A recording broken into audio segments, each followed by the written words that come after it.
Audio Jungle.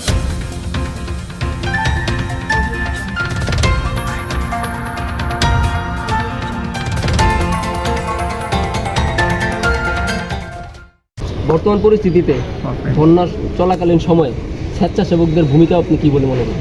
এখানে মূলত স্বেচ্ছাসেবীদের ভূমিকা বলতে গেলে আমাদের উচিত এখন এই মুহূর্তে তাদের পাশে যে দাঁড়ানো। বিভিন্ন সংগঠন যারা আছে এখানে সংগঠনটা রয়েছে, তারা তাদের এলাকা থেকে যদি সর্বাত্মকভাবে সহযোগিতা করে, যারা প্রবাসী ভাইরা যারা আছেন আপনারা, তার থেকে শুরু করে আপনার এখানে সাধারণ মানুষরা যারা আছে সবাই এখানে কন্ট্রিবিউট করা উচিত এবং তাদের পাশে দাঁড়ানো উচিত আমি মনে করি।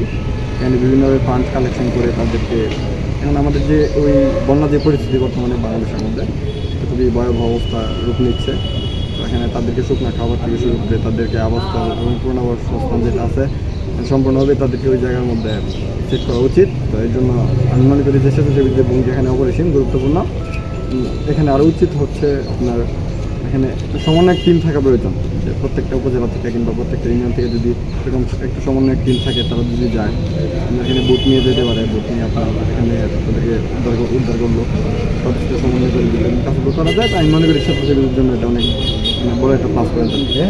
এই প্ল্যাটফর্ম থেকে স্বেচ্ছাসেবীদের ভূমিকা অপরিসীম থাকতে পারে।